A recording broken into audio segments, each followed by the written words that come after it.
учения масштабные, учения проходят и Западный военный округ, фактически на всех флотах, это и Баренцевом море, Черном море, Балтийском море, Тихоокеанский флот. В них принимают участие войска практически всех военных округов, включая Восточный военный округ, Центральный военный округ, Северный флот. И часть этих учений подходит к своему завершению, часть будет завершена в ближайшее время.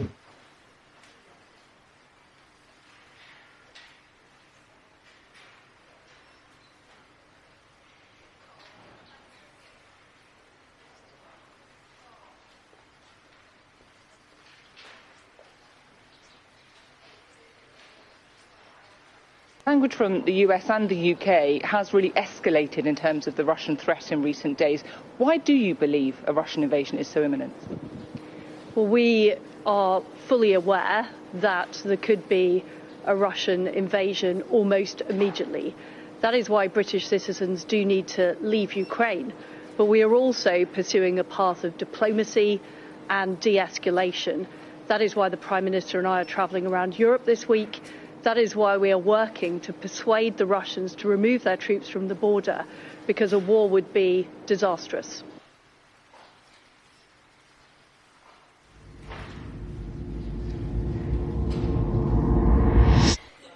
The signs are, as you've heard from President Biden, that they're at least planning for something that could take place as early as in the next 48 hours.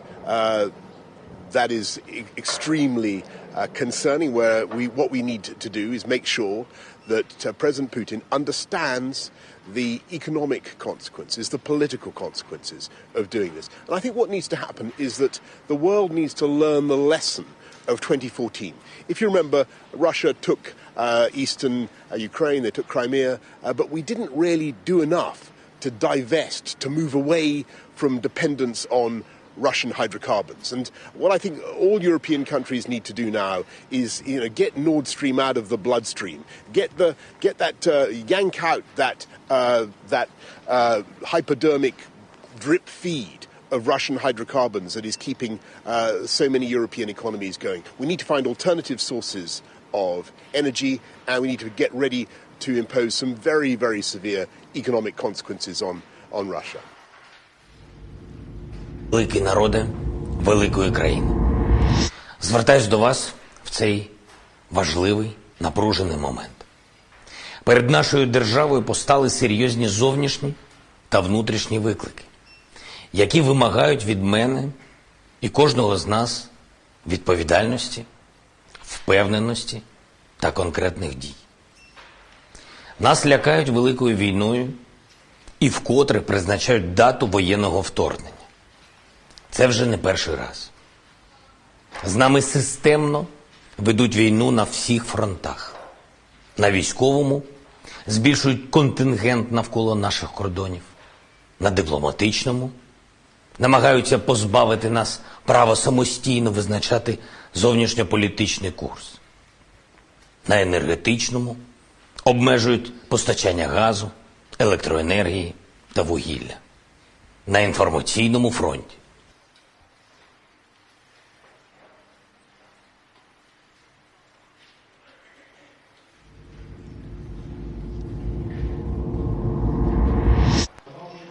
El canciller alemán afirmó desde Kiev que espera de Rusia pasos claros hacia una desescalada de las tensiones en torno a Ucrania e instó a Moscú a aprovechar el diálogo abierto con Occidente para ello. Olaf Scholz y su homólogo ucraniano Volodymyr Zelensky se reunieron este lunes para tratar la crisis causada por el envío de tropas rusas a la frontera con Ucrania.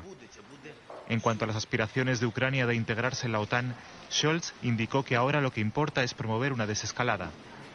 Según las agencias de espionaje occidentales, Rusia ha destacado a más de 100.000 soldados en las fronteras del país y las de Bielorrusia con Ucrania. El martes Scholz se desplazará a Moscú, donde se reunirá con Putin y buscará, según la diplomacia alemana, la distensión en la zona.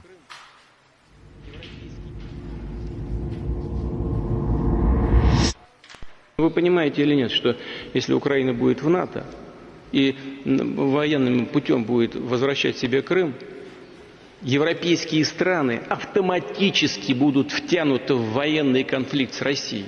Конечно, потенциал объединенной организации НАТО и России несопоставим. Мы понимаем. Но мы также и понимаем, что Россия одна из ведущих ядерных держав. По некоторым компонентам по современности даже многих опережает.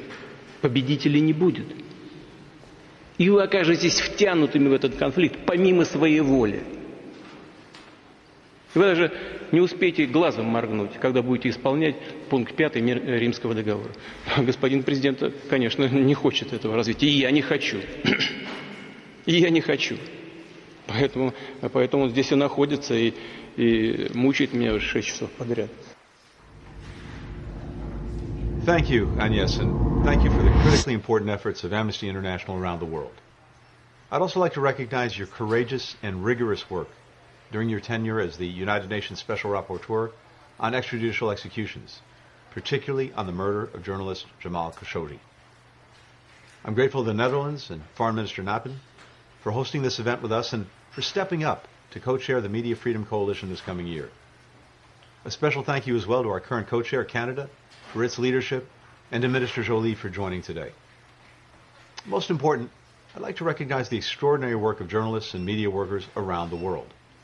That includes the Nobel Peace Prize laureates participating in this event, Maria Ressa, Dmitry Muratov, and all the journalists watching today.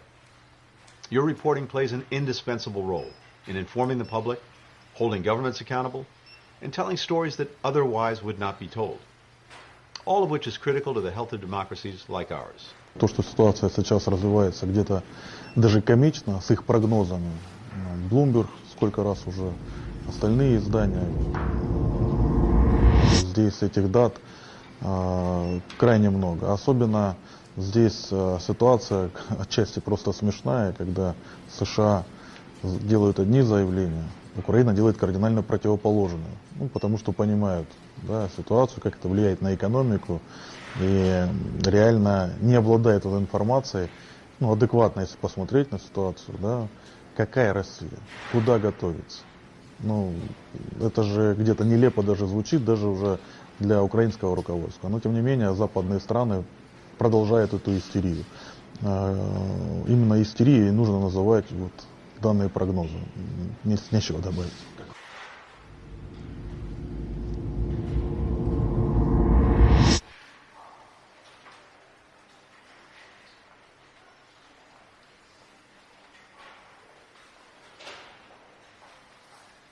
Що якщо націоналісти підуть до влади, Україна стане проблемою не для тільки ЄС, конкуренції внутрішньої, вона стане проблемою вже для багатьох країн світу. І тому, коли переміг Майдан, коли ми показали, що ця держава якби здатна таким чином саморегулюватися, не дати себе викинути на вторичність світової історії, то включили дуже багато суб'єктів з усього світу, щоб тут ця держава не відбулася. І тут давайте останнє таке, щоб ви просто задумались, до чого я це кажу.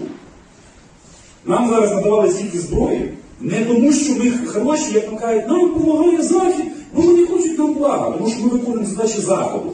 Тому що ми єдині, хто готові виконувати, бо нам весело, нам прикольно убивати і прикольно воювати. І вони думали, вау, давайте вже подивимося, що це буде. Тому виник цей новий альянс, про який зараз говорять, Туреччина, Польща, Британія, Україна. Тут ми тут флагман. Тому що ми затіяли війну, якої не було вже останні 60 років. Так от, уявіть собі, скільки в нас зброї, скільки в нас ветеранів. А тепер уявіть, зникає Росія, вона розвалюється. Тобто виникає там 5 Росій, там є дорозі і так далі.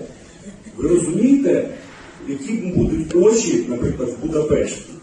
Тобто ви скажете, ми там за перемогорщину, а тут ми таки розвертаємося зі сходу до них. З усіх, у нас зараз джавелінів, по-моєму, на європейському континенті найбільше.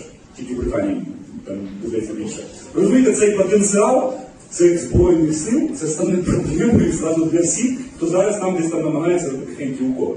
І оце от є наша радість і наша печаль. Чому ж ви розумієте, чому так все важко? Не тому, що ми українці 300 років, наша духа страждала, чому не роздівати нас не впаде, ми такі хороші, ми хочемо в Європу.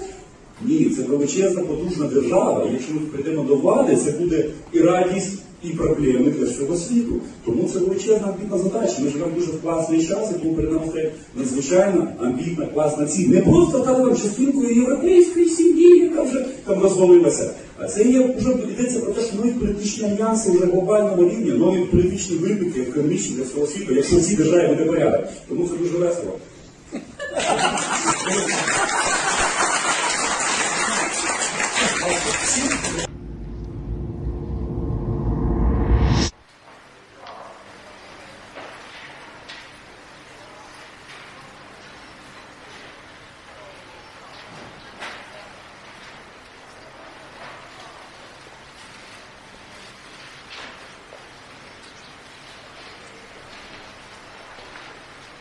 Якщо націоналісти будуть до...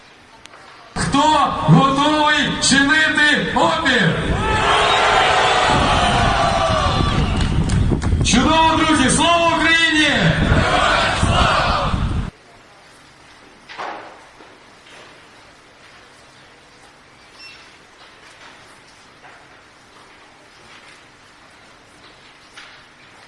This is probably the most dangerous moment, I would say, in the course of the next few days, in what is the biggest security crisis that Europe has faced for decades. And we've got to get it right. And I think that the combination of sanctions and military resolve plus diplomacy are what is in order. And